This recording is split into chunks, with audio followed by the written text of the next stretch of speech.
Malam itu, jarum jam di dashboard mobil menunjukkan pukul 23.47. 5 remaja, Raka, Dion, Arif, Mela, dan Vina, baru saja pulang dari jalan-jalan. Mereka tertawa lelah. Sisa euforia nongkrong masih terasa. Meski mata sudah berat. Mobil melaju di sebuah jalan sempit tanpa lampu jalan.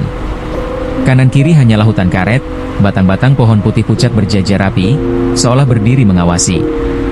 Cahaya hanya berasal dari lampu mobil. Tak ada rumah. Tak ada suara. Hanya gesekan ban dengan aspal dan suara serangga malam. Ini jalan pintas, kan? Tanya Vina, suaranya pelan. Iya, tapi kok sepi banget ya? Jawab Mela sambil memeluk tasnya. Tiba-tiba, lapar. Perut Dion berbunyi keras, memecah keheningan. Aduh, gue lapar parah, katanya.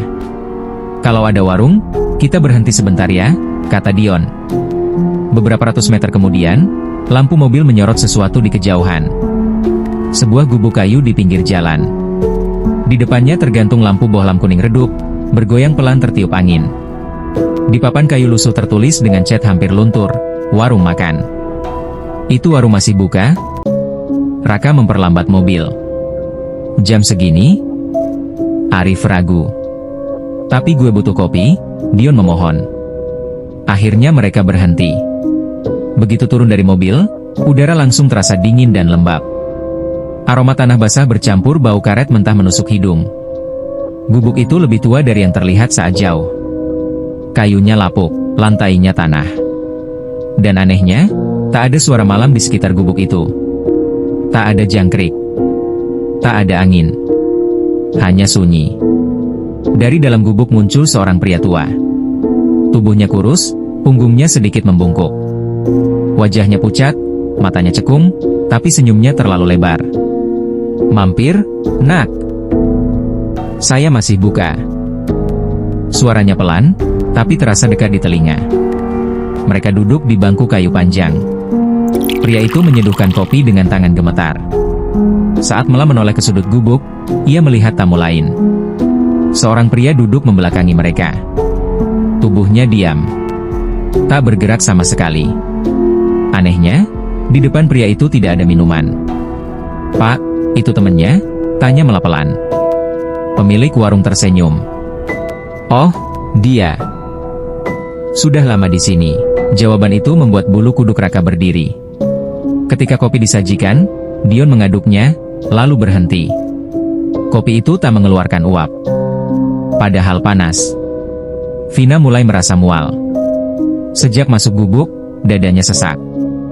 Lalu tiba-tiba, tamu itu berdiri. Pelan. Kaku. Ia menoleh sedikit.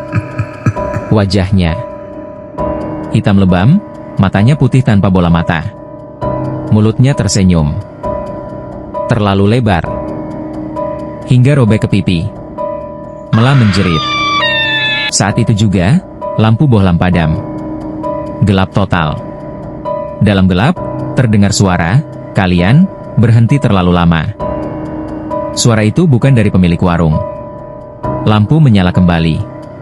Tamu itu hilang. Pemilik warung kini berdiri tepat di belakang Raka. Padahal tadi ia masih di dekat tungku. Minumnya belum habis. Kalau belum habis, belum boleh pergi. Nada suaranya berubah. Lebih dalam dan lebih berat. Raka refleks berdiri dan menjatuhkan bangku. Kita pergi sekarang, kata Raka berteriak. Mereka berlari ke mobil. Namun, mobil tak mau menyala. Mesin mati total. Lampu redup. Di kaca spion, Vina melihat puluhan orang berdiri di antara pohon karet. Semua diam. Semua tersenyum. Wajah mereka pucat, mata kosong. Dan, semuanya menatap ke arah gubuk. Pemilik warung kini berdiri di depan mobil. Wajahnya berubah. Kulitnya mengelupas, memperlihatkan daging hitam di bawahnya.